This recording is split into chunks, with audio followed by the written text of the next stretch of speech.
Gracias. Gusto de saludarles a cada uno de ustedes. ¿Están contentos o no? ¿Sí? Me da mucho gusto ver que la Iglesia Metodista Pentecostal vive un tiempo diferente.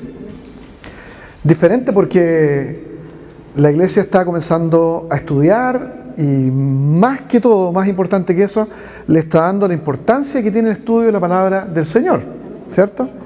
Nos ha tocado vivir un tiempo diferente, un tiempo de cambio, y el Señor tiene planes con las generaciones. Yo soy hijo de metodistas pentecostales y soy nieto de metodistas pentecostales. O sea, soy un metodista pentecostal de tercera generación. Conozco lo que el Señor puede hacer en la vida de una familia, cómo puede transformar la realidad a lo largo de 2 y 3 generaciones. Mi abuelo fue el primero que aceptó a Cristo como su Salvador personal en la década del 20, 30 del siglo pasado. Imagínense, ha pasado un tiempo ya, ¿cierto? Y él murió el año 1954, mi abuelo. Pero él jamás imaginó que iba a tener un nieto que sería doctor en educación, teólogo, que haya recorrido América Latina y otros países predicando el Evangelio. ¿Por qué digo esto? Porque el poder que tiene la pequeña semilla de mostaza que se siembra en la tierra es para convertirse en un gran árbol sobre el cual se pueden posar grandes aves. Ese es el poder del Evangelio. Mi abuelo jamás imaginó eso. Él simplemente fue un hombre sencillo que tuvo fe, que aceptó a Cristo como Salvador personal y prefirió que su familia fuera bendecida, fuera educada y formada por el pensamiento evangélico. Entonces me siento muy a gusto con el pastor Daniel, con quien ya tenemos alguna amistad y tenemos muchos nexos en común también, porque yo terminé pastoreando en la Evangelical Covenant Church, que es una iglesia pietista, era el movimiento misionero de la iglesia luterana en Suecia, en la época de Olavus Petri y Hernan Franke. A lo mejor no les suenan esos nombres, pero son 2 personajes muy importantes en Europa, que estaban vinculados con el luteranismo, pero con un tipo de luteranismo que le interesaban las misiones, el poder del Espíritu Santo, la evangelización, algo tremendo. Entonces yo terminé pastoreando en esa iglesia que tiene teología luterana, reformada, pero que al mismo tiempo mantiene todo el fervor espiritual, para que ustedes me entiendan y no se asusten, ¿cierto? O sea, somos una iglesia que cree en el Espíritu Santo, cree en el poder del Señor, en los milagros, en la necesidad de que el creyente siempre esté santificando su vida y enfocando toda su existencia en el crecimiento de la iglesia. ¿Amén? Y el pastor Daniel tiene nexos con la iglesia del pacto también, tenemos un montón de amigos que nos dimos cuenta ahora que tenemos amigos en común en los Estados Unidos, en Concepción, en Santiago, en un montón de lados. Gloria a Dios por eso. ¿Sí? Perfecto. Muy bien, ¿cuántos conocen la historia de Superman?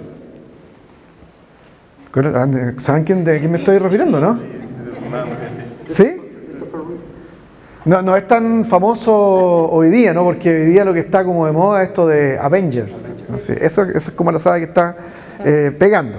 Yo voy a dar un tema sobre Apocalipsis en la tarde. Hoy día el pastor me dijo, a esta hora me dijo que le hablara a los jóvenes y hablar un poquito de lo que somos nosotros como iglesia y cómo Dios nos está llamando a cosas interesantes, pensando en el contexto político que está viviendo nuestra nación. Entonces, por eso les pregunto si algunos conocen a Superman, ¿no? ¿Conocen a Superman? ¿Sí? Es un tipo fornido, ¿verdad? Que viene de otro planeta. ¿Viene de dónde viene? De Krypton, ¿no? Un lugar donde estaba la kriptonita y toda esa cosa. Y la historia de Superman, la historia muy parecida a la historia de la Iglesia Evangélica de Chile, a nuestra Iglesia Evangélica en Chile.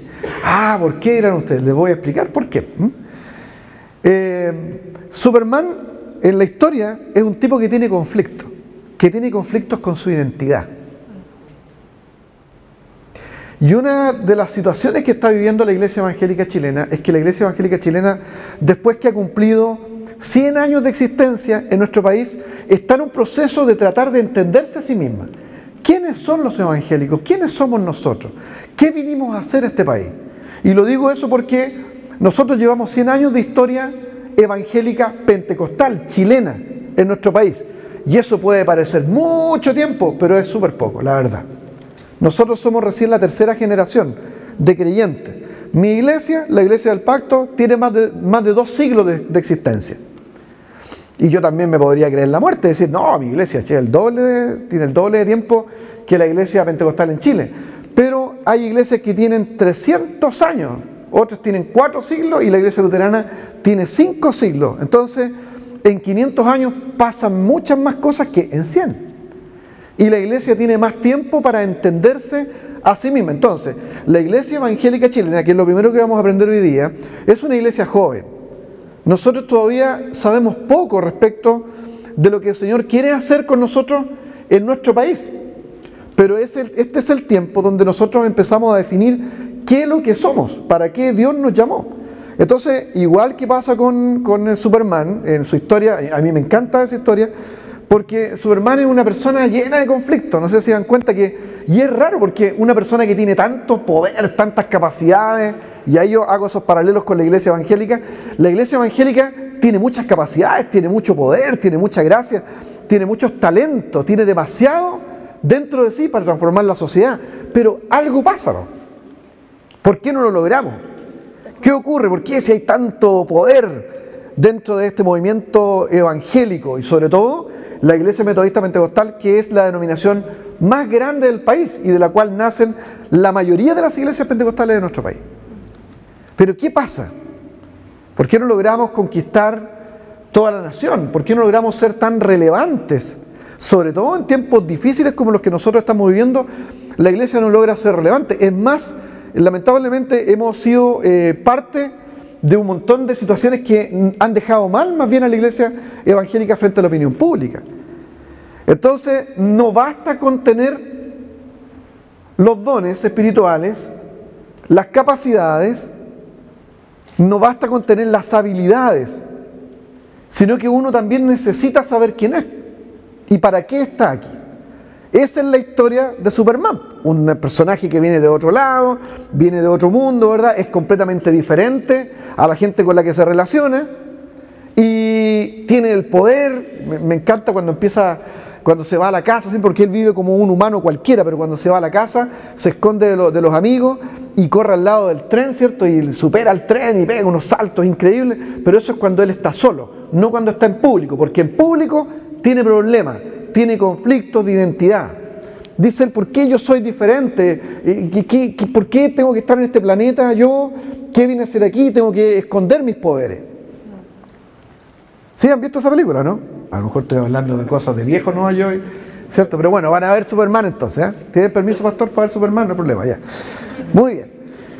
Entonces, este Superman, en un momento ya cuando no aguanta más, ¿cierto? Y suceden algunas situaciones de crisis en su vida, decide hacer un viaje lejos, se va al Ártico, parece, ¿cierto? A la nieve ahí, y él tiene una barra verde que tiene como la herencia que venía dentro de su nave espacial, y cuando ya se siente solo, él la tira lejos y esa barra cae y se forma como una construcción gigante donde puede tener comunicación con sus padres, están las memorias de los padres, y ahí le cuentan la historia. Le dice, mira Superman, tu planeta estaba destruyendo, nosotros te quisimos salvar, y tú tienes que ser un hombre de bien, tienes que salvar a la humanidad, debes ser un protector, y todas estas cualidades que tú tienes son para que tú ayudes a los demás.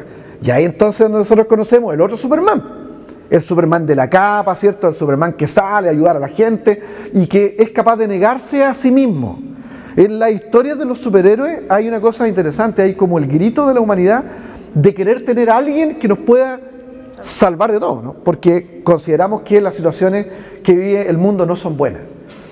Entonces, es interesante la historia de él, pero también es interesante porque se parece a la historia de los grandes hombres de Dios. Todos los grandes hombres de Dios han tenido conflictos de identidad.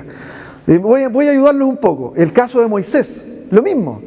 ¿Por qué yo tengo que vivir esto? Tengo dos mamás, tengo una mamá hebrea, tengo una mamá adoptiva, que es la hija de Faraón, y tiene ese conflicto de cuál pueblo soy yo, y toda la historia de Moisés tiene que ver con ese proceso de entender por qué me pasaron las cosas que me pasaron, por qué estoy aquí, y una vez que yo entendí por qué me están sucediendo estas cosas, entonces yo recién estoy capacitado para poder empezar a ejercer la labor para la cual Dios me creó.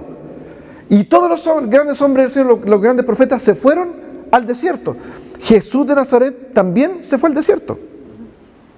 También.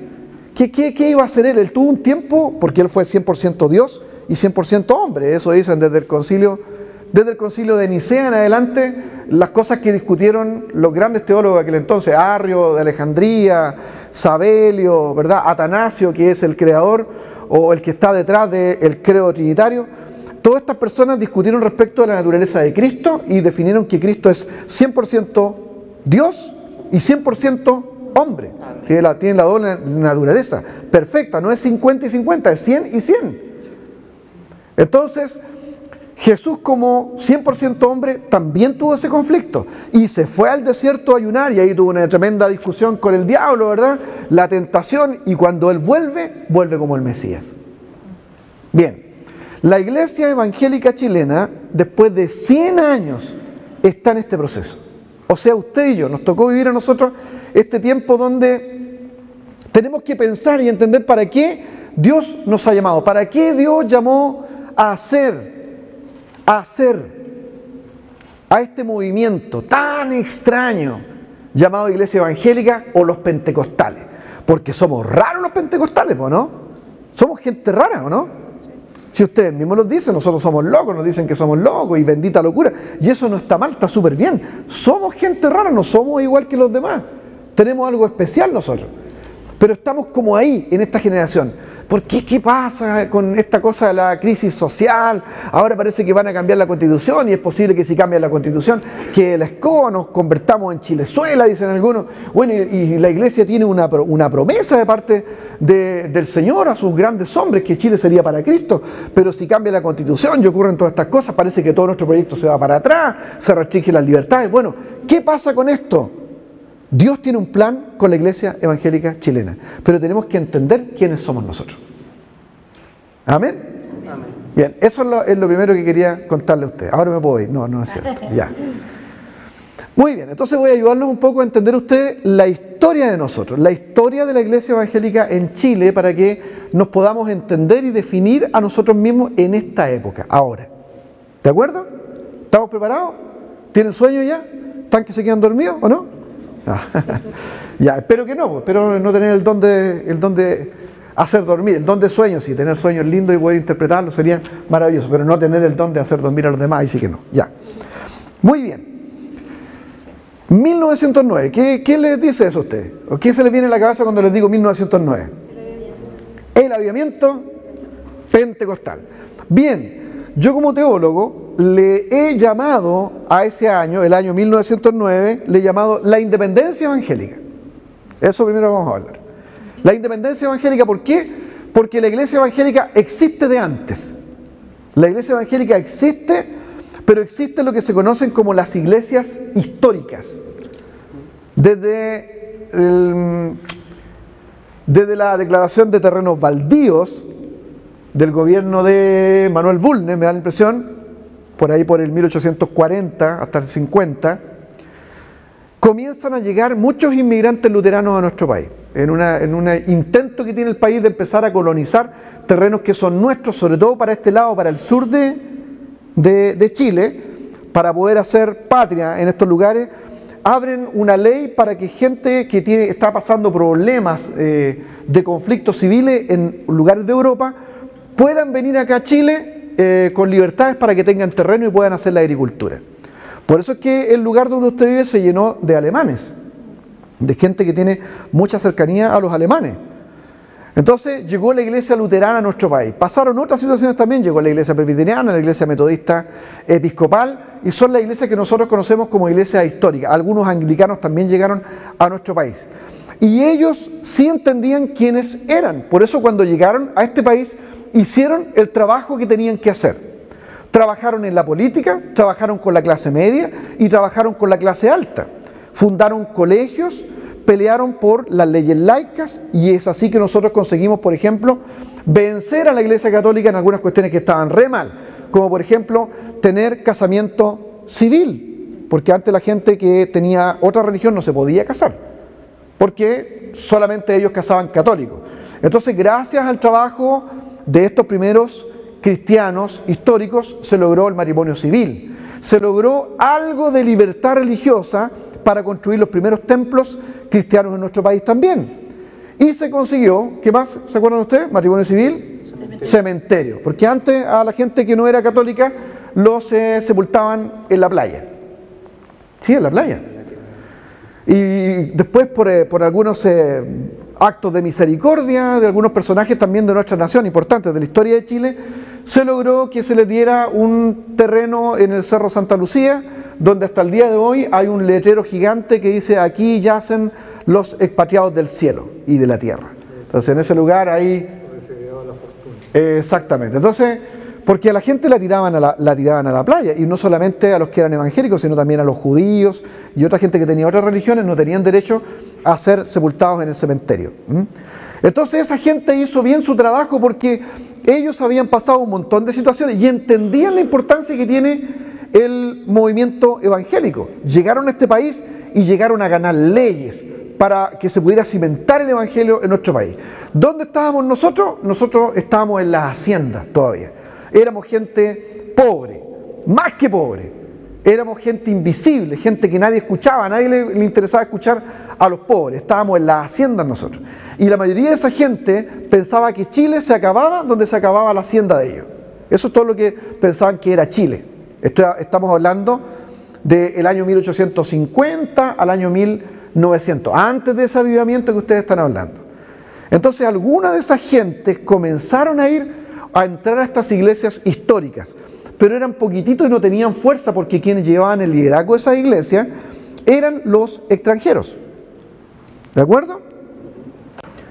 Pero como el Señor tenía planes con este país, empezaron a convertirse más y más nacionales, gente pobre, como mi abuelo, que le decía yo a ustedes, y como la mayoría de los familiares de los cuales ustedes son hijos, si es que ellos son evangélicos, si es que ustedes son de segunda o tercera generación. ¿Logró ya identificar de cuál es usted? Tercera generación usted. ¿Sus abuelos eran evangélicos? ¿De qué misión? Mi abuelo comenzó acá, la metodista. En la metodista pentecostal. Perfecto. ¿Ustedes identificaron de qué generación son? ¿Son primera generación, segunda, tercera? Tercera. Muy bien, la mayoría tiene que ser de tercera generación. Perfecto. ¿Qué ocurre? Que el año 1902 pasó algo súper interesante. El año 1902, una de estas iglesias históricas comienza a vivir un tremendo avivamiento espiritual. La iglesia metodista episcopal. 1902, el gran avivamiento chileno metodista episcopal, no pentecostal. La iglesia metodista pentecostal no existe todavía, ¿ya? Y esta iglesia comienza con un fervor evangelístico a recorrer toda la faja nacional, y en cada una de las grandes ciudades o las ciudades más importantes del país, ellos establecieron una misión y colocaron un templo. Mucho se habla del avivamiento pentecostal de 1909, pero casi nunca se habla del avivamiento previo que vivió la iglesia metodista episcopal el año 1902. ¿Qué ocurrió en ese avivamiento? Creció la cantidad de nacionales, de gente chilena que se hizo evangélica. Entre el año 1902 y el año 1909, las iglesias históricas se llenaron de gente chilena. Gente pobre, vuelvo a decir. Gente que venía del vulgo, gente que venía del campo, de las haciendas. Ellos, nuestros antepasados. Y crecen tanto que de alguna manera empiezan a reclamar su lugar en la iglesia evangélica. Empiezan a reclamar el liderazgo, empiezan a sentir que Dios también les puede usar a ellos, empiezan a sentir que ellos también pueden orar, que ellos pueden pararse en la congregación a decir una palabra de Dios. Y como ustedes ya saben, un personaje importante que Dios usa, el hermano Willie Hoover, empieza a tener causa común con todos estos nacionales, y esto termina en el avivamiento que nosotros conocemos de 1909.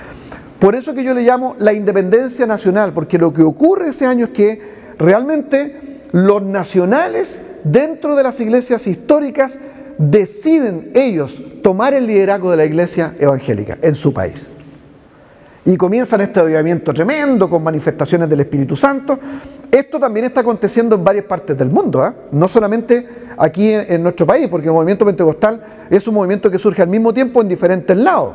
En la India, con la misionera Pandita Ramabai, si quieren googlearlo, porque ustedes son buenos para googlear y aprender todo eso. Así se llamó la misionera que empezó con este movimiento en la India.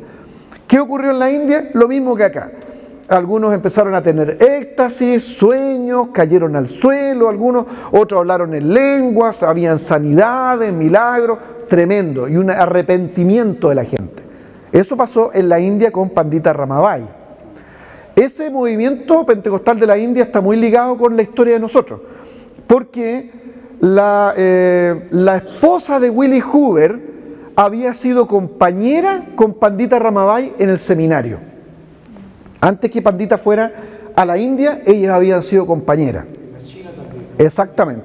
Manchuria en la China. Así es. Y llega una carta de la Pandita Ramabai contándole a su amiga lo que estaba pasando ahí en la misión. Y de los sueños y estos éxtasis y todo lo que estaba ocurriendo. Entonces ahí comienza a desarrollarse esta inquietud por buscar del Espíritu Santo entre los nacionales de la iglesia, sobre todo la iglesia metodista episcopal. ¿Ya? Súper. Pero no solamente estaba ocurriendo ahí, esto estaba aconteciendo también en Gales, un tremendo avivamiento en este lugar, de gente que hablaba en lenguas, que salía a las misiones, la evangelización, etc. Y en Europa ya habían otras personas que habían experimentado este fuego del Espíritu Santo y se conocían como pietistas, de donde viene la Iglesia del Pacto, de la cual yo soy pastor, y a la que estuvo ligado también el pastor Daniel. La Iglesia pietista en Europa podría decirse que es el antecedente del movimiento pentecostal del Espíritu. ¿Qué digo con esto? El Señor cada cierto tiempo hace cosas parecidas a esta para mover, para impulsar el movimiento espiritual y que mucha gente se pueda salvar. Generalmente también ocurre esto en las crisis, entonces no tenemos que tener miedo de lo que va a acontecer en los días que vienen en nuestro país. Porque si esto viene muy terrible, muy fuerte y van a pasar cosas malas, lo más probable es que el poder del Espíritu Santo va a ser más visible en medio de la iglesia. Entonces no tenemos que tener miedo. Mientras más difícil, mientras más oscuro el panorama, el Espíritu Santo va a ser más dadivoso con los talentos, las capacidades, los dones que Él nos envía para que podamos nosotros desarrollar la misión. Amén.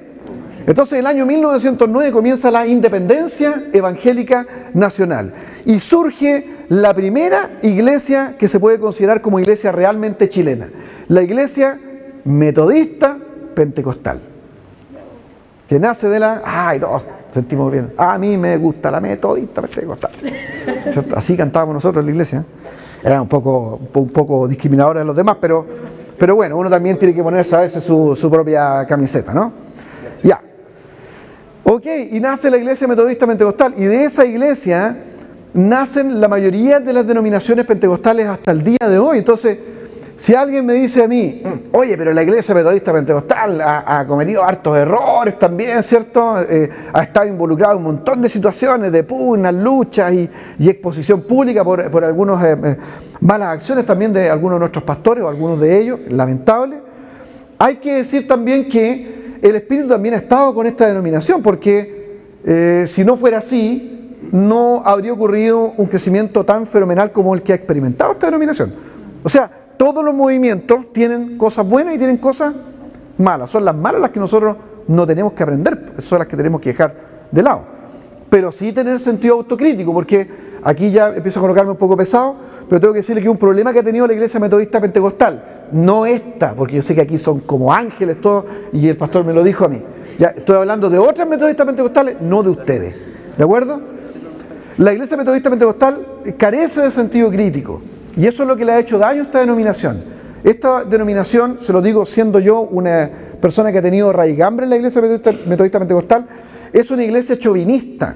Ese es lo malo que tiene esta iglesia. ¿Entienden eso? Las personas chauvinistas son las que creen que lo que ellos tienen siempre es lo mejor y los demás no tienen nada bueno. Ellos son lo mejor. Entonces la iglesia metodista pentecostal, ese es uno de sus pecados, los que tienen que arrepentirse, ha sido una denominación chauvinista. Y por eso es que se junta poco con los demás, ¿cierto? Y como que desarrollan todo dentro de sí nomás. No estoy diciendo que ustedes se pongan desordenados y vayan a comer pasto ajeno y todo eso, no. Yo sé eso, fui metodista pentecostal, entonces yo entiendo eso. Pero estar un poquito más abierto a lo que el Señor está haciendo con toda la iglesia es importante. Por eso no hay que criticar al pastor Daniel, si el pastor Daniel empieza a tomar cargos de importancia dentro del concilio y está metido en el Comité Nacional de Educación Evangélica en la educación y se mete en las misiones y hace una cosa, invita a alguien loco como yo a la iglesia, ¿cierto? No hay que criticarlo porque lo que él está haciendo es que él entendió que la iglesia tiene que abrirse a los otros movimientos y que la iglesia no puede sola, nosotros tenemos que trabajar juntos. Hay que trabajar hasta con los bautistas. ¡Oh, qué horrible!, ¿cierto? Pero bueno, pero hay que trabajar con los hermanos bautistas, porque nada es perfecto en el mundo, ¿cierto? Muy bien. Pero tenemos que estar unidos, pues, tenemos que trabajar juntos, eso es lo que digo, aunque a veces la otra denominación, en la asamblea, esas cuestiones de la asamblea no me gustan, esas cosas usted no tiene que copiarlas, pero usted tiene que trabajar unido en la misión con las demás denominaciones. Siempre, por supuesto, bajo el pensamiento y el liderazgo de su pastor, porque para eso el Señor ha puesto los pastores también, ¿ya? No somos nosotros completamente independientes, sino que nosotros seguimos un liderazgo que ha sido impuesto por nuestro Señor Jesucristo para nuestro propio bien. ¿Amén? A mí me pasó en la universidad cuando fui a estudiar a Osorno, estaba el grupo GBU, ¿ya? Entonces cuando yo dije mi denominación, era como que era el más ignorante de todos, así, tú eres metodista, así como, hicieron lo mismo que usted hizo con la bautista, pero conmigo. Claro. Pero yo veía que no convertían a nadie. O sea, no le hablaban a nadie del evangelio y estaban ahí, sabían toda la Biblia. Y yo decía, Dios mío, ¿qué estoy haciendo acá? Pero no tenían ni un amor para predicarle a otro. Eso es muy interesante. Eso, igual, las cosas tienen que ser equilibradas. Exactamente, eso es muy interesante porque si uno no lo mira mal, eso, sino que uno lo mira bien como una experiencia de aprendizaje, es muy positivo porque ella logra darse cuenta de lo siguiente. A ver, me miraron medio como que somos medio ignorantes. Entonces uno dice, a ver, la iglesia metodista pentecostal ¿podrá tener algo de eso? Sí, tenemos que ser honestos. La iglesia metodista pentecostal durante muchos años incluso prohibió los estudios bíblicos teológicos, digamos, regulares, ¿no? De seminario. Entonces, porque es una rareza, lo digo otra vez, es una rareza tener un pastor que es educado teológicamente. En esta denominación es raro eso. Y en la década del 90, cuando yo era cabro, era más raro todavía, po. Era raro que alguien estuviera, por ejemplo, en las misiones, arriba del barco OM, con el del logo, ¿cierto? Con el pastor Luis, ahí, era muy raro. Uno tenía que prácticamente irse de la denominación o correr el riesgo de que a uno no lo tomaran en cuenta por el amor a estudiar la teología, a estar en las misiones. Eso sucedía mucho en la década del 90 todavía, cuando yo ya empecé a servir al Señor a los 20 años, hace tiempo ya. Eso era más raro. Hoy día no, gracias al Señor. Y por eso es que tenemos algunos Danieles dentro de la iglesia metodista pentecostal y hay otros, ¿verdad? Que hay unos Juanes, ¿cierto? Y otros que el Señor también ha capacitado en esta denominación. Ustedes son una generación nueva, entonces tienen que entender qué es lo que ha pasado en esta iglesia para que no cometan los mismos errores y vean hacia dónde el Señor les está llevando. ¿De acuerdo? Muy bien. Pero yo me quedé en una parte y voy a retomar ahí. Lo que dije es que si bien esta iglesia se le critica un poco a esta denominación porque ha tenido esos problemas de chauvinismo y que no le gusta estudiar y que no se junta mucho con otros y ha tenido estas dificultades, algo del Señor tiene que tener esta denominación, digo yo. ¿Y por qué tiene que tener algo del Señor o algo mucho más del Señor, digo yo? Porque si no, no habría crecido como creció. Y eso es una cuestión que aunque a otras denominaciones no les guste, y ahí usted dijo algo interesante, es una realidad. Porque la Biblia dice que el hombre y la mujer de Dios se conocen por sus frutos. Y esta es una denominación que ha dado frutos numéricos. Muchos. Es la denominación más grande del país. Han dicho 3 millones, 2, pero aunque fuera 1 millón nomás. Es la denominación más grande que hay. Y esta iglesia es una iglesia que cimentó su crecimiento en algo que es vital para que el Señor bendiga la obra.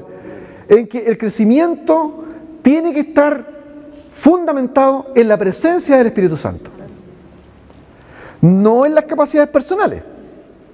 Ahora, si alguien me dice, pero entonces no tenemos que estudiar la Biblia. No, yo soy doctor en educación, soy teólogo, escribo libros. Sé que es súper importante estar lo mejor preparado posible. Pero yo, estando preparado, se los digo a ustedes, eso no es lo que transforma la vida de las personas. Eso no es lo que da el crecimiento a la iglesia. Lo que le da crecimiento a la iglesia es la vida en el Espíritu Santo. Es la vida de santidad. es el respeto, ¿cierto? Son estos valores que nos inculca Jesús de Nazaret, que nos parezcamos a Él. Eso es lo que hace que las iglesias crezcan.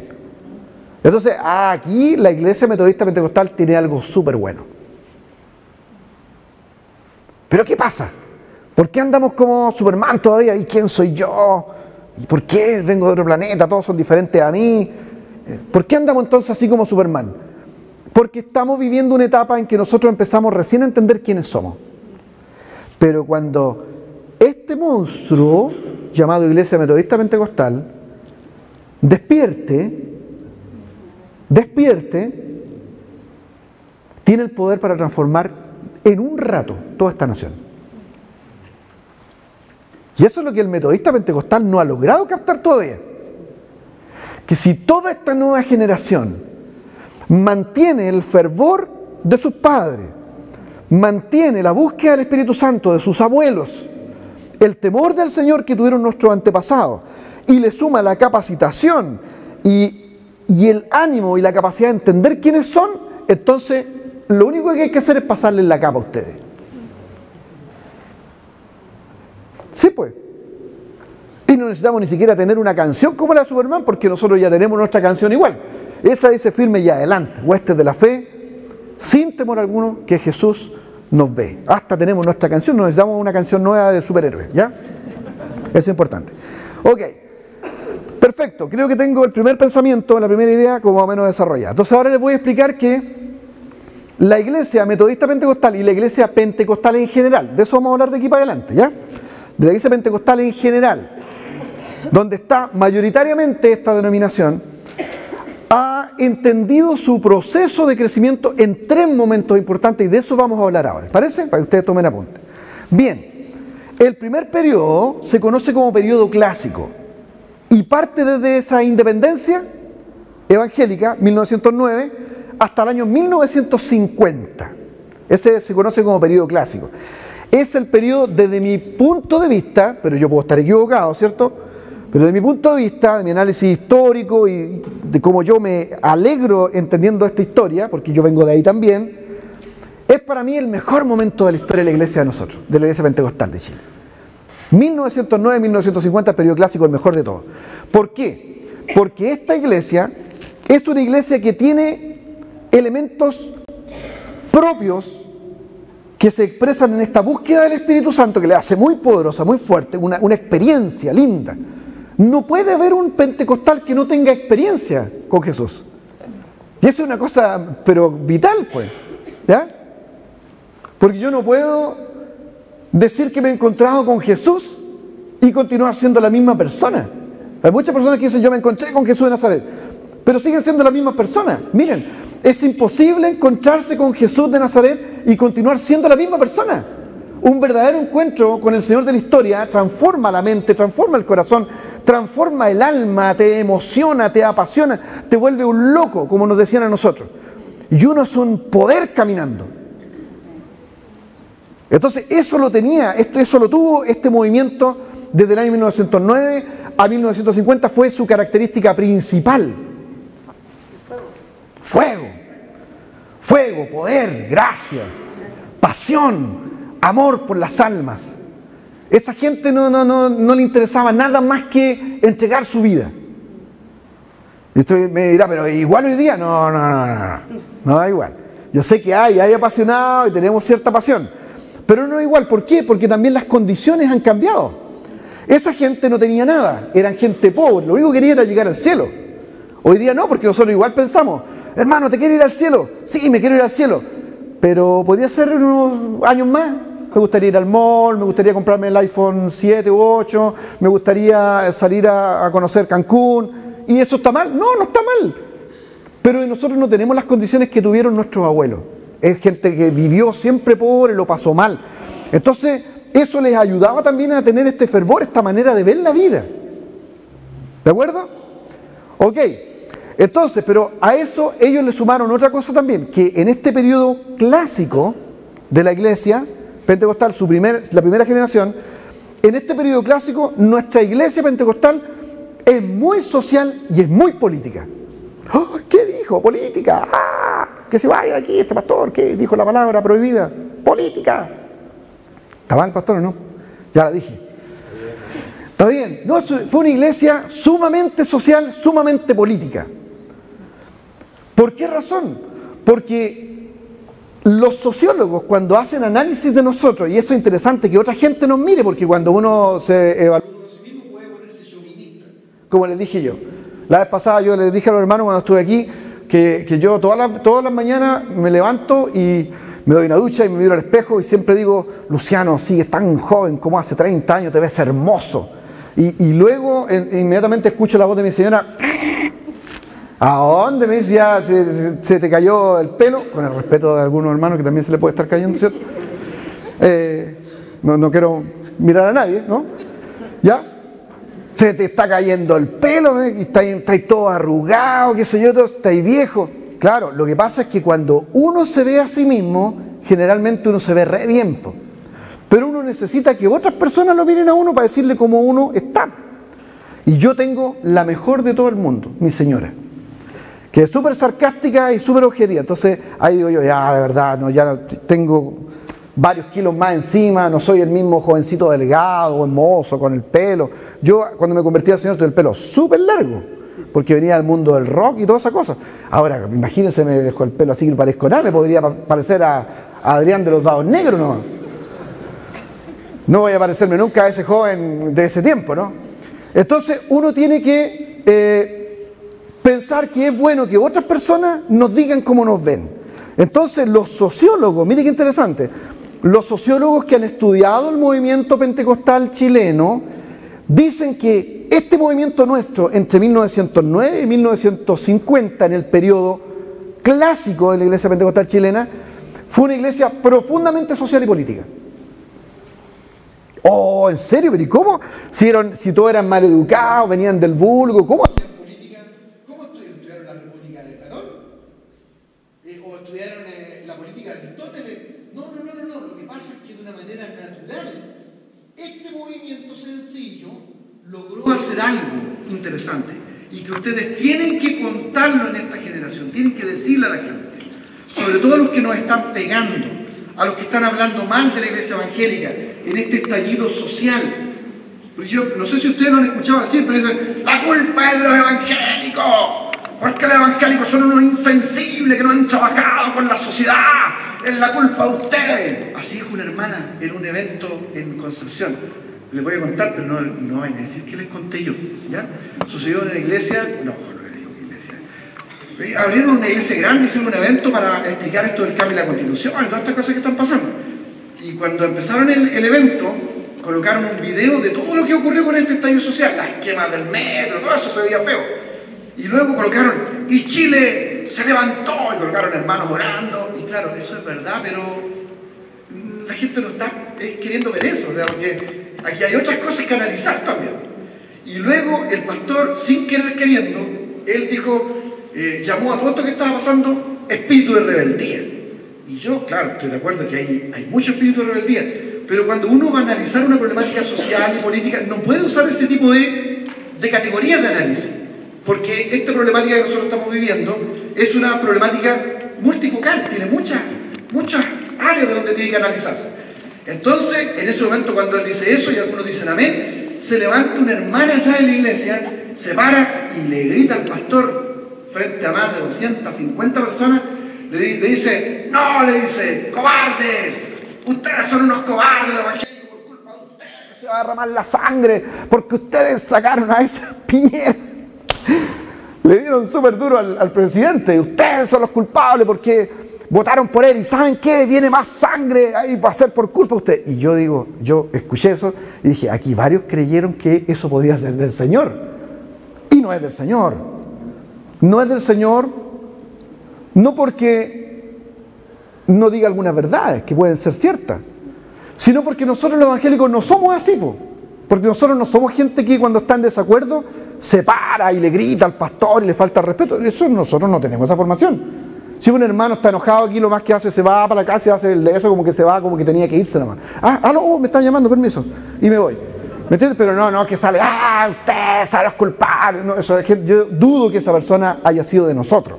Yo creo que fue una persona infiltrada o una persona que estaba como ¿cómo decimos nosotros? Sancochado, ¿no? Menos que sancochado, yo tenía como un agua, ¿no? ¿Ya?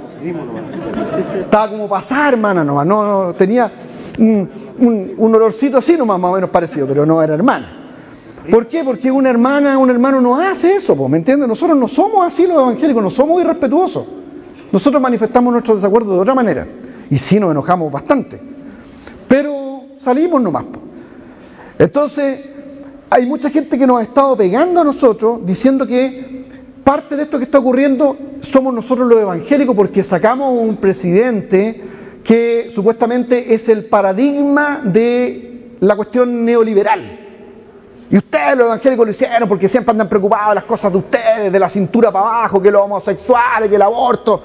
Y la gente tiene hambre. Y el pueblo salió a las calles a manifestar sus necesidades. Porque ahora todos se volvieron sociales. ¿Cacharon la onda, no? O sea, nunca, el pueblo despertó. Nunca trabajaron con los pobres, nunca hicieron nada, pero como ahora salí a marchar y toqué una olla y me saqué una selfie para que tú me vieras, soy luchador. Entonces yo tengo el derecho de recriminar a todos los demás. Yo no me pierdo ahí porque yo soy un poco más viejo, entonces como he visto estas cosas, y mi familia es familia política porque mi padre fue marxista antes de convertirse al evangelio, por eso me llamo Luciano Ernesto. Luciano, porque mi papá era amigo de Luciano Cruz, el fundador del MIR, del Movimiento de Izquierda Revolucionaria. ¿Qué les parece? Flor de invitado. ¿Ya? Y me llamo Ernesto, adivinen por qué. Por Ernesto Che Guevara. Fíjate que me jodió mi papá, ¿cierto? ¿Por qué no me puso el nombre de apóstoles mejor, ¿cierto? Algo así. Pablo Andrés. Genial, un santo de Dios. Luciano Ernesto me llamo. Entonces yo como vengo de familias políticas, sé que esa cuestión del grito del pueblo, es una construcción política torpe. ¿Sabe por qué? Porque usted y yo también somos el pueblo. Pero hablan del pueblo como una cosa rara que vaga en el aire de las calles, transformando la ciudad, iluminándola con una cosa sublime que transforma. Mentira. Había montones de saqueadores, había narcotráfico, había gente del mundo anarco. ¿Saben que hay un estudio? Hay un estudio aquí en nuestro país que dice que una cosa rara, un fenómeno sociológico que ocurrió aquí en nuestro país los últimos 20 años, es que algo de esas formas políticas que hubieron en la década del 60, que eran más bien marxistoides, volvieron a renacer hace unos 20, 15 años en nuestro país. Y ese estudio dice que en nuestro país hay más o menos unas 250 células anárquicas. Hay aproximadamente 50.000 militantes o simpatizantes de la anarquía en nuestro país. Estamos hablando de las ideas de Bakunin y de Prudhoe, para que ustedes googleen ahí los fundadores de la anarquía. ¿Y qué es lo que creen ellos? No creen en ninguna institución. Ellos creen que se pueden organizar corporaciones y los hombres van a respetarse y porque nosotros somos tan buenos los seres humanos, ¿me entiendes? Que nosotros tenemos todas buenas intenciones, entonces va a resultar todo bien. O sea, absurdo, no funciona, necesitamos leyes, carabineros, si no nos vamos a portar súper mal. ¿Ve usted lo que pasa en un terremoto? Lo vieron, saquear. ¿Por qué? Porque el hombre es tan bueno, ¿cierto? Tan sublime. Entonces, esa gente que se paró como esta hermana empezó a decirnos a nosotros, y no solamente ella, porque es una cosa que anda en el aire y usted tiene que parar con esta cosa, tiene que ser inteligente, tener argumento, que andan diciendo que nosotros los evangélicos somos los culpables porque no hemos ayudado al pueblo y nosotros no hemos trabajado con lo social y hemos estado aquí en nuestros templos. Entonces usted tiene que decirle, ¿sabe qué, amigo, hermano, hermana, pasada hermana, ¿verdad? Con olor a hermanita. Le vamos a hacer una explicación a usted. Nosotros, no es que nosotros hayamos o no hayamos trabajado con los pobres. Algo usted no entiende. Nosotros somos pobres. No es que nosotros vayamos o no vayamos a trabajar a las poblaciones. Nosotros somos y vivimos en las poblaciones. Y la iglesia evangélica, sobre todo, no estoy hablando del movimiento católico, hablo de la iglesia evangélica.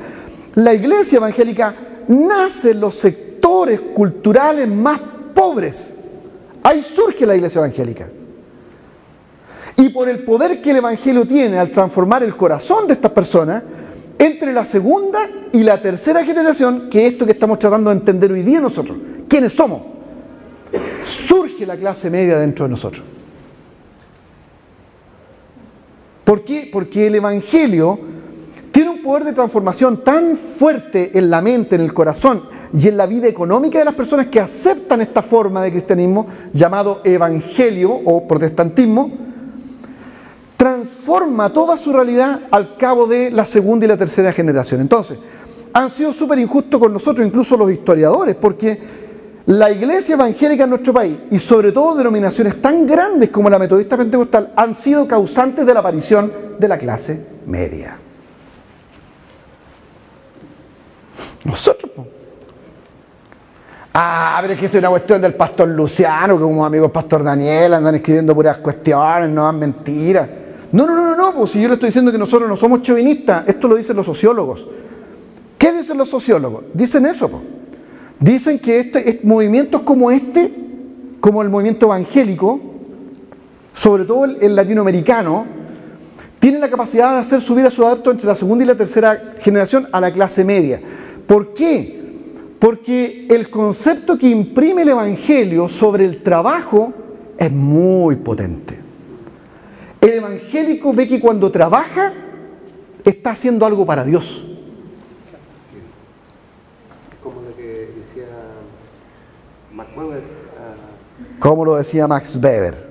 Max Weber es un sociólogo y politólogo alemán que escribió entre sus varios libros, él hace investigaciones de las religiones, es un padre de la sociología.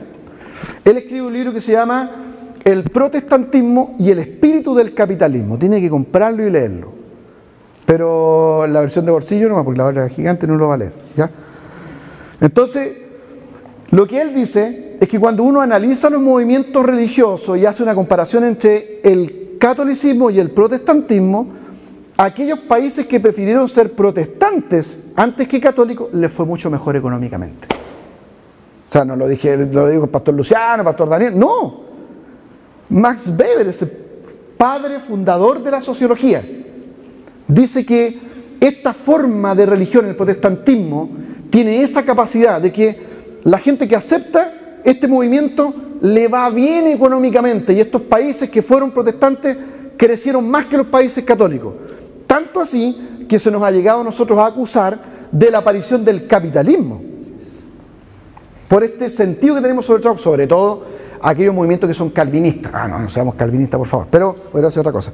Pero en general, los evangélicos tienen una valoración tremenda por el trabajo. Vea usted el caso del país más rico del mundo, que tiene muchas cosas malas, yo sé que van a decir eso. Pero la parte buena de los Estados Unidos, que es un país que nosotros podemos decir que es un país católico o protestante. Bueno, ¿y quién es el guardián del mundo hoy día? Que aunque se crean el guardián del mundo y nos dé la rabia y todo lo que sea, son el país más rico del mundo, más estable, su democracia es la más estable del mundo. Es que controlan a los demás. Sí, puede ser, pero a ellos les fue bien. Les fue bien económicamente porque eran un país protestante. Y eran 13 colonias de inmigrantes hace un tiempo atrás. Si esta historia parte en 1876 nomás, pues si no hace tanto tiempo. 1776. Unos años más adelante, nosotros tuvimos nuestra independencia. O sea, no nos llevan tanto tiempo, pero no nos vamos a comparar nosotros a Estados Unidos. Pero ellos eran un país, desde el comienzo eran un país protestante. Entonces, lo que hace el movimiento nuestro, y esto ocurrió en esa primera etapa, entre 1909 y 1950, en la etapa clásica, es que esta iglesia de que nació nuestros abuelitos, que eran gente sencilla, pobre, lo que usted quiera, eran una iglesia viva, poderosa en el espíritu, y que aparte lo que hacía es que incentivó a la gente al trabajo comprometido con la sociedad, lo que consiguió que entre la segunda y tercera generación haya aparecido una clase media. Y es por eso que ahora nosotros escuchamos muchas veces que la iglesia es pastor, los hermanos que vienen dicen, Dios ha bendecido la iglesia. ¿Han escuchado eso, no? Y el Señor, ahora miren qué lindo, tantos profesionales que tenemos. ¿Lo han escuchado, no? Claro, porque es raro para nosotros los pastores, y sobre todo para los pastores más ancianos que vivieron otros tiempos que la iglesia no era así, que han visto que el Señor ha bendecido a la iglesia. ¿Por qué? Porque naturalmente este movimiento evangélico produce eso en la sociedad. Entonces, ¿es correcto que digan ellos, no, los evangélicos son unos insensibles, la iglesia evangélica no sirve para nada porque son homofóbicos? No, pues injusto. Es injusto. Porque hay otros pensadores, como el caso de Harvey Koch, que escribió un libro que se llama La fiesta de locos. Él hace un análisis de los movimientos parecidos al pentecostalismo, al movimiento evangélico. Y él dice que movimientos como este causan lo que él llama una efervescencia, una festividad cúltica, o sea, una forma de ser de esta gente que se convierte al evangelio, que ya no tiene miedo de hablar, de gritar, de decir lo que es. Entonces lo que hace este movimiento en esa primera generación, lo hace muy social y muy político, porque visibiliza una clase que es invisible. Los pobres que estaban en la hacienda escondidos, que no eran nada, están en las calles con sus panderos, sus guitarras, sus bandolinos, diciendo Dios me cambió. ¿Y quiénes son estos pentecostales? ¿Quiénes son que gritan en las calles? Este movimiento visibilizó una clase que era invisible y hizo audible una clase social que no se escuchaba, que nadie la pescaba, que no, que eso, gente pobre que anda por ahí metido, escondido en los campos. Estábamos en las calles y firme y adelante y todo. Y ojo, toda esta gente campesina, todos de corbata, usted sabe cómo somos los evangélicos, de corbatita, arregladitos, bien bañaditos, hasta con su colonia, ¿cierto? Y vamos ahí, marchando ahí. ¿Y quién es toda esta gente? Pero si esta cuestión no la ha logrado hacer ni la educación, no la logra hacer el Estado, nadie logra hacer esto. ¿Quiénes hacen esto? Unos personajes llamados los evangélicos de Chile, que están movidos por el poder del Espíritu Santo. Entonces, ¿qué estoy diciendo con esto? Que la iglesia evangélica es un movimiento súper necesario en las sociedades. Súper necesario. Y cuando se pone en riesgo el desarrollo del movimiento evangélico en algunas naciones, estamos condenando una nación al fracaso. Porque la iglesia evangélica es la única que logra este tipo de transformaciones.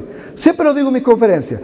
No sé si ustedes saben que la iglesia evangélica en Chile es la única que rehabilita a gente de las cárceles. ¿Han escuchado eso, no? 8 de cada 10 personas que se convierten al evangelio dentro de las cárceles, 8 de cada 10. ¿Cuánto eso porcentualmente es? El 80% de la gente que se convierte en la cárcel nunca vuelven a reincidir.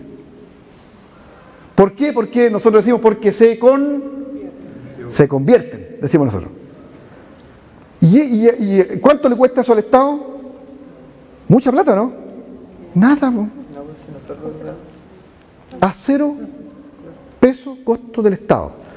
Y acá viene el Estado y coloca CONACE, Senda y un montón de programas y meten plata, ¿cierto? Para poder rehabilitar gente de la droga y no rehabilitar a nadie.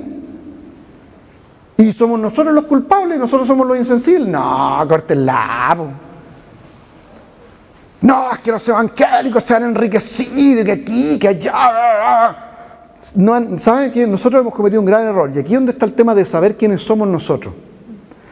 Porque si algo nos ha faltado a nosotros no hemos tenido la capacidad de contar lo que somos y lo que hacemos. Porque también estamos en esta crisis de identidad, que es la que yo le estoy diciendo que todavía, pero ¿quiénes somos? ¿Para qué estamos aquí? ¿Cuál es la razón que Dios tiene con la iglesia evangélica chilena? ¿Cuál es el plan que Dios tiene conmigo, que soy tercera generación o cuarta generación o segunda generación de evangélicos? ¿Qué tengo que hacer yo? Nos ha faltado a nosotros contarle al país lo que hacemos. Ese ha sido nuestro problema. No sé, estoy en otras palabras, que usted me entienda. Hemos escrito poco y nada de nosotros, de lo que hacemos. Si alguien, mire, les doy una tarea, o más que una tarea, les doy un tip para que se hagan famosos. Si alguien que sepa estadística, que sea asistente social, o son trabajadores sociales ahora, ¿cierto? Ya estoy más viejo. O que tenga alguna expertise matemática, alguna cosa, o algunas capacidades investigativas, ¿saben? Háganse famosos. Hagan una investigación de cuántos templos hay en cada ciudad de Chile y cuánto dinero hay. Aquí ni les cuento. Y estos templos no solamente son para el culto. En estos templos se atiende un montón de gente, esa misma gente que nos critica a nosotros y dice, la religión no sirve para nada, no, mejor que todos seamos ateos. Ellos velan a sus muertos en nuestra iglesia. Nuestros templos se utilizan como lugares de acopio en momentos de terremoto, se ocupan de centros de acopio, se prestan para un montón de situaciones. Alberga todos los grupos etarios de la sociedad chilena, niños, los jóvenes, los adultos mayores, hombres, mujeres, todo tipo de organización que pueda haber fuera de la iglesia están aquí. ¿Y cuánto le cuesta eso al Estado? 0. Entonces yo, que soy tipo medianamente inteligente, pastor, no voy a aceptar que vengan a decir, la culpa es de los evangélicos, porque los evangélicos han sido insensibles. Mentira, nosotros somos de ahí. Y Chile necesita a la iglesia evangélica. Si nos quita la libertad de predicar, si nos quita la libertad de conciencia, si no nos dejan decir lo que nosotros pensamos, el concepto que nosotros tenemos de familia, de hombre, de mujer, de matrimonio, este país se va a la chuña. Lo van a agarrar, lo van a tirar para arriba así. El que agarró algo, no podemos permitir eso nosotros. Y por eso que yo siempre le digo a los hermanos, yo, pastor, me voy a meter en un problema a lo mejor, pero yo para abril voy a rechazar el cambio de la Constitución. Yo lo voy a rechazar. Usted haga lo que usted estime conveniente, pastor. También yo no sé, discúlpeme, pero yo a mi punto de vista, pastor. Yo voy a rechazar el cambio de Constitución. Porque lo que están haciendo es poner en riesgo todo lo que nosotros tenemos. Esta Constitución es una Constitución que ni se parece a la Constitución que se hizo en la época de Pinochet. Entonces, ni se parece. No, es que es el origen del dictado, por el origen se justifica que hagamos algo completamente nuevo. Es una Constitución súper buena hasta el día de hoy. Es una Constitución que en uno de sus artículos tiene toda la Declaración de los Derechos Humanos, transcrita literalmente, eso es lo que la gente no sabe. Es una Constitución de las mejores del mundo para la libertad de culto, para la libertad de expresión religiosa. O sea, esta Constitución de aquí del cuello para arriba es excelente. Y de la cintura, del cinturón para abajo, es mejor todavía porque tiene un concepto de familia, de sexualidad y todo eso, que es bastante cercano al pensamiento cristiano. Y es que falta la justicia social, pues pastor, del pueblo. Que de aquí hasta aquí, entonces, ¿qué es lo que hacemos? La justicia social. Ya, pues, modifiquémosla. ¿Cuál es el problema? Es que este gobierno nunca lo va a permitir y este es el momento de cambiarla completamente. Para. El gobierno está dispuesto a que la cambien desde cero, va a haber un plebiscito, desde cero. Entonces, ¿por qué no iban a estar de acuerdo que cambiáramos algunos artículos que ponen en riesgo cuestiones sociales? Ya, si me dicen, no, es que esta Constitución tiene el principio de subsidiariedad y por eso es que los empresarios se aprovechan y hacen negocio con la plata del Estado. Son unos poquitos. Pero ¿por qué vamos a sacar todo lo demás? Todo lo otro que nos asegura a nosotros como iglesia evangélica que podamos seguir haciendo el trabajo que estamos haciendo hace 100 años y que le ha hecho súper bien a la nación. Yo voy a rechazar. ¡Van a perder! No importa. Yo no voy a poner en riesgo mi conciencia. Voy a ir, me voy a levantar temprano con mi señor y vamos a ir a votar rechazo. Y mi iglesia, la mayoría de mi iglesia yo creo que va a votar rechazo igual. Y muchas iglesias. Porque no queremos que hayan cambios. No, si queremos que hayan cambios, lo que no queremos es que volver otra vez a problemas que han acontecido en otras partes de América Latina. Porque el cambio de una constitución de cero es muy riesgosa y la experiencia es mala en América Latina. El cambio de constitución de cero no asegura que las cosas cambien. No, para nada. De hecho, los países desarrollados no cambian, no empiezan sus constituciones desde cero nunca. Yo lo digo siempre en mis conferencias, miren, ¿a quién nos gustaría imitar? A ver, nosotros que somos medio izquierdistas, somos zurdos, toda esa cosa, ya. ¿A quién nos gusta mirar? Nos gusta mirar Italia, nos gusta mirar Francia, la Francia revolucionaria, la revolución francesa y el proceso Robespierre. Vamos a mirar la Francia, Alemania. Bueno, ellos han tenido 2 constituciones en su historia, 2. ¿Y qué es lo que hacen para mejorar el problema económico? Se ponen de acuerdo y hacen política. Y la transforman, pero no empiezan de cero. ¿Quiénes la hacen desde cero? Empecemos a ver, pues, en América Latina la hacemos desde cero. Chile, 10 constituciones. Argentina, 11. Ecuador, 22. Venezuela, 26. República Dominicana, 32. Y sigue para arriba. Y le hago una pregunta a ustedes. ¿Qué cambió ahí? En muchos casos quedaron peor. Venezuela antes de caer en el chavismo, era el doble de rico que nosotros. Y tenían petróleo, nosotros tenemos puro vino, ¿no? Sí, pues. ¿Y qué es lo que hicieron con el país? Lo hundieron. Pero es que el pueblo está gimiendo. ¡Ah, el pueblo! Soy tan bueno, soy un luchador social. Cuidado, o sea, nosotros tenemos que ser inteligentes los creyentes. Porque además nuestro modelo no es el modelo socialista ni el modelo de libre mercado. Nuestro modelo es el modelo del reino. Cambiar el corazón de las personas, si las personas cambian de su corazón, va a cambiar todo lo demás. Si el empresario es sinvergüenza, se convierte al Señor, no va a ser más sinvergüenza y va a ser igual que el hombre que dijo, bueno, si he defraudado a alguien, devuelvo, ¿cuántas veces? 4 veces más. Ese es el principio del Evangelio. Y si acá se convierte en un comunista, un ultra marxista como mi padre, ¿cierto? Que andaba rayando las iglesias y haciendo todas esas maldades y colocándole nombre feo a los hijos, ¿cierto? Si el Señor le cambia el corazón, entonces decía, mucha que la embarré, pero hijo, ¿sabes qué? Te puedes cambiar los nombres alguna vez.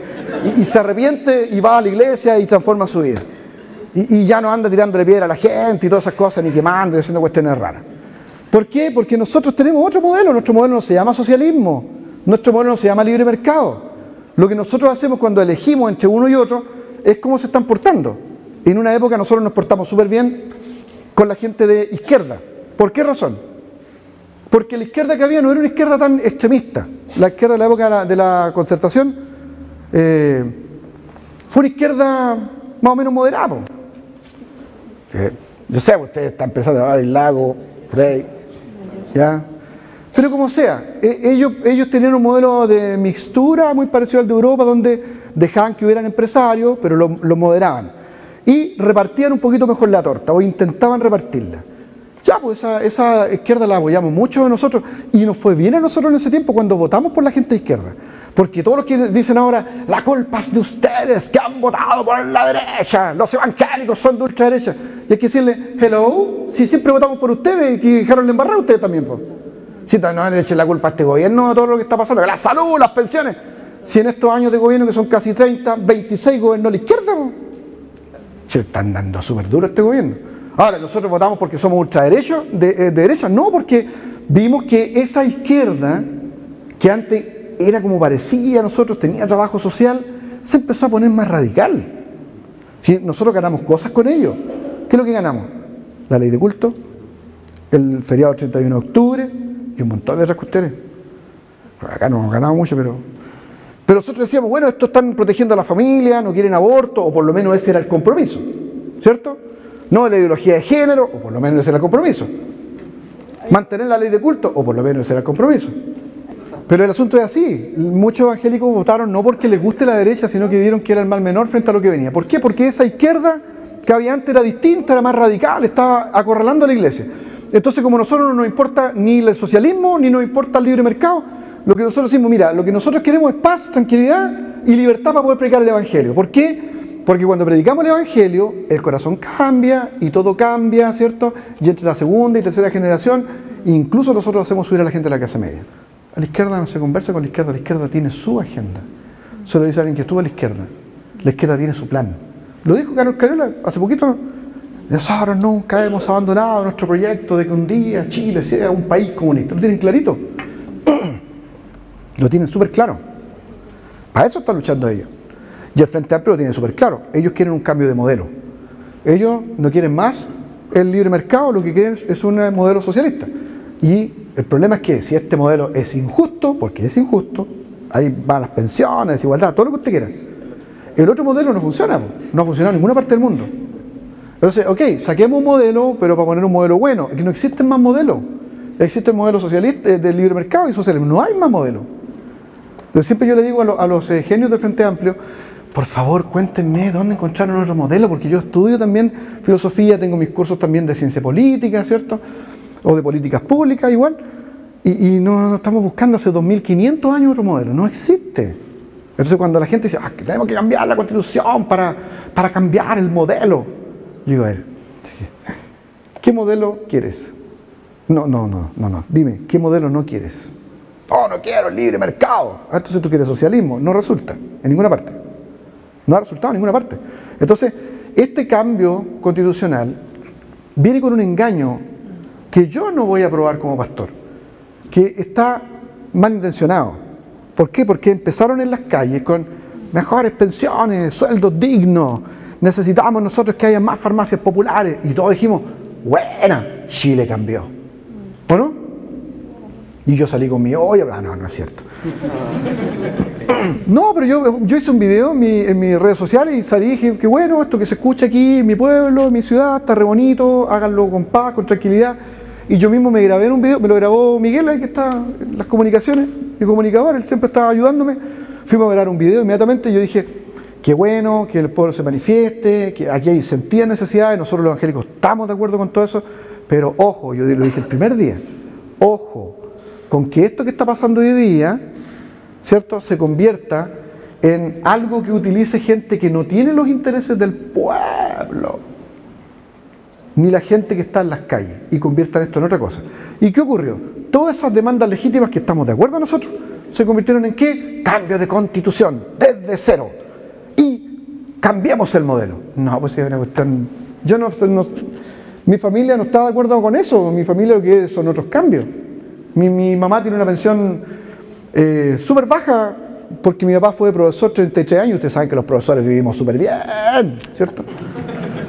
Fue profesor normalista, 33 años. Mi mamá quedó con una pensión como de 100.000 pesos y otra pensión que tiene por ahí por haber sido obrera y junta un sueldo mínimo.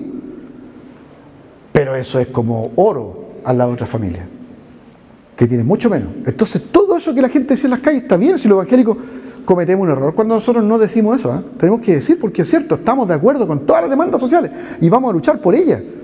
Pero esta es otra cosa. Ustedes no están queriendo cambiar la Constitución.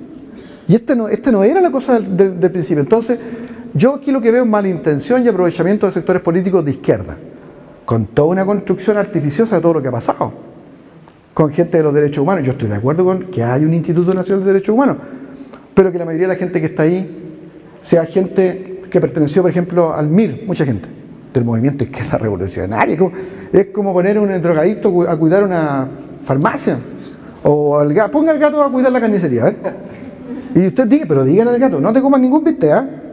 Claro, el gato le dice, ya, sí, no voy a comer nada. Si usted vuelve y se comió todas las longanizas al gato. Entonces lo mismo, usted no puede colocar, no puede ser objetivo una institución tan importante como esa cuando tiene gente que está comprometida ideológicamente. Eso es imposible. Es que lo que pasa es que la información es de las redes sociales. ¿Quién lo dijo? The Clinic. Izquierda. El Mostrador. Izquierda. Ciber. Está, sí, seguramente de ultraderecha. El Desconcierto. Y toda esa gente, no, el 80% de la gente quiere cambio de constitución. No es cierto. Ojo con los evangélicos, ¿eh? El problema es que nosotros no estemos claros. Nosotros somos casi el 20% de la población en el país. Entre carabineros, la Fuerza Armada, los militares, los marinos, con sus familias llegan al 20%. 20 más 20 son... ¿Cuánto nos falta para ganar? Entonces, ¿dónde dicen que están ganados? Por lo menos la vamos a pelear, pues, ¿no? Y si perdemos, yo estoy con mi conciencia tranquila. Y dice, que este gallo va a estar en contra de un gobierno de izquierda. No. Si gana, se lo digo aquí al tiro, si gana un gobierno de izquierda y lo hacen por la vía de los votos y todo, van a tener mi apoyo porque yo soy pastor y tengo que orar por las autoridades. Voy a decir lo que no me gusta, igual que en este gobierno. Pero yo no voy a andar levantándome en armas, ni con piedras, ni nada, porque ese no es trabajo de la gente evangélica. Nosotros no somos así. Nosotros tenemos otros ideales. Nosotros pensamos que si cambia el corazón del hombre, cambia la sociedad. Y ese es el centro de nosotros, punto. Es que son unos insensibles. Tan insensible usted, hermano, que... ¡Ay! Que Dios lo perdone. ¿Cierto? No podemos aceptar esas tonteras. Y ya, por eso les digo, es hora que esta generación se ponga la capa de Superman, y que entienda que usted tiene un propósito para estar aquí. Esta es tercera generación. Esta generación tiene que entenderse a sí misma. Entonces, esa primera generación... ¿Tan aburrido ya o no? Ya, esa, no me va a quedar para más rato. Ya, esa primera generación que va hasta el año 1950, es una generación potente, poderosa, muy política. De hecho, para que usted sepa, la mayoría de la gente que venía a la iglesia evangélica, la mayoría de la gente, adscribía al socialismo y al comunismo. Estábamos más cerca de eso. Por eso es que mi papá era Rogelio y me puso esos nombres. ¿Por qué? Porque como éramos pobres, nosotros estábamos más cerca de ese tipo de demandas, que se yo, y nos gustaba. Y era una iglesia súper social, potentemente social, la iglesia wesleyana. Tanto así que en mi región se fundó el Partido Socialista y la iglesia wesleyana en la misma ciudad y en el mismo local. Era iglesia y era la sede del Partido Socialista. Hasta el día de hoy hay una pelea de quién es los socialistas se les olvida que tienen que ser dadivosos. Se la pelearon a la iglesia wesleyana para quitársela. Ya ahora están más enojados los wesleyanos con los socialistas. Pero surgieron juntos. Entonces la iglesia evangélica era muy social. ¿Qué es lo que ocurrió? Que el año 1950, cuando ya ha pasado la Segunda Guerra Mundial y el mundo estaba dividido entre el pensamiento socialista y el libre mercado, que era representado por los Estados Unidos, el marxismo apretó la mano y hizo decidir a la iglesia si iba a seguir la religión o seguía el marxismo. Y la iglesia evangélica dio vuelta a todas las expectativas, porque ellos operaron bajo esta lógica. Dijeron la pirámide de Maslow. ¿Le suena eso, no? ¿A qué es lo que es la pirámide de Maslow? Eso lo expliqué un poquito, las necesidades. Muy bien. El tema de la pirámide de Maslow, ¿cierto? Las necesidades fisiológicas. Pero ¿qué es lo que hizo el mundo evangélico? Pensaron que prefirió el pan o prefirió a Dios. Prefirió a Dios. Entonces, los evangélicos son de derecha. No, que entonces los marxistas y los políticos no nos entienden que nosotros, cuando nos pongan a elegir entre Dios y el pan, nosotros siempre vamos a elegir a Dios. Porque pan podremos no tener por una semana, pero nosotros sabemos que teniendo a Dios, todas nuestras necesidades serán suplidas. Y esa ha sido nuestra experiencia, toda la historia de la iglesia. Entonces, ¿qué quieren los izquierdos? Son de derecha. No. Nosotros los apoyamos a ustedes cuando no se pusieron tontos en los gobiernos de la concertación. Los apoyamos, sacamos varios de ustedes. A la Michelle Bachelet le dieron todos estos votos los hermanos evangélicos, ¿o no? Después quedaron más arrepentidos. Así que no anden con la cuestión, ¡ay, ustedes se lo dieron a Sebastián Piñera! ¿Sí se lo dimos también a la Michelle Bachelet? Bueno, yo no, pero muchos evangélicos, porque los bonos, porque era el rostro de misericordia, el rostro social. Sí, pues, entonces, que no digan los izquierdistas, ustedes son de derecha. No, usted tiene que decirle, nosotros no somos ni de allá ni de acá, nosotros no somos de este mundo. Nosotros estamos de paso aquí. Ay, miren ellos, serán extraterrestres. No decir, sí, para que sepa, sí, somos extraterrestres, vamos a tener una vida eterna en todo el universo. Y nosotros lo que buscamos es el cambio del corazón de las personas. Entonces, hasta 1950, este movimiento se definió como clásico y un movimiento súper político y mantenía las ideas de sus reformadores. Era un movimiento de protesta, un movimiento rebelde y un movimiento de disidencia.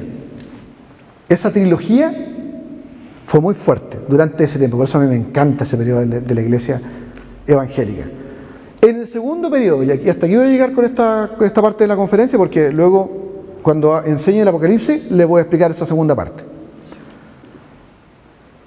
Cuando comienza el segundo periodo, de 1950 a 1980, hubo un problema, y ahí en esa parte de la conferencia les voy a explicar por qué se cambió. Hubo un cambio de esta trilogía rebelde, de disidencia y de protesta, se cambió a otras categorías que tienen que ver con el silencio, la obediencia y el castigo colectivo. ¿Según quién? Según yo, según los sociólogos. Se cambió esa genética que teníamos, que era tan potente, que era de rebeldía, en el buen sentido de la palabra, de disidencia y de protesta, se cambia al silencio, a la obediencia y al castigo colectivo. O sea, lo que va a ser importante entre 1950 y 1980 es que el que es evangélico tiene que estar en no murmure, hermano. Pero es que no murmure, hermano. Silencio. Obedezca. Yo estoy en contra de la obediencia. No, yo estoy a favor de la obediencia. Pero estos elementos se reforzaron de tal manera que la gente perdió su capacidad de análisis. Y pregúntale al pastor Daniel qué le pasaba a los que estaban más cerca del pastorado. No iban a tener nunca una posibilidad, es muy complicado. Silencio, obediencia y castigo colectivo a aquel que piensa distinto. Entonces había un hermano que era muy distinto a los demás, se le sancionaba, el colectivo lo sancionaba. No, este hermano anda desordenadito, no, este hermano estudia demasiado, no, no tiene el espíritu. Pero eso ocurrió por razones que yo voy a explicar en la segunda conferencia, por el pensamiento escatológico y por la influencia del pensamiento que tenemos sobre la segunda venida de Cristo. Entonces, con eso seguimos a las 7 de la tarde. Muchas gracias.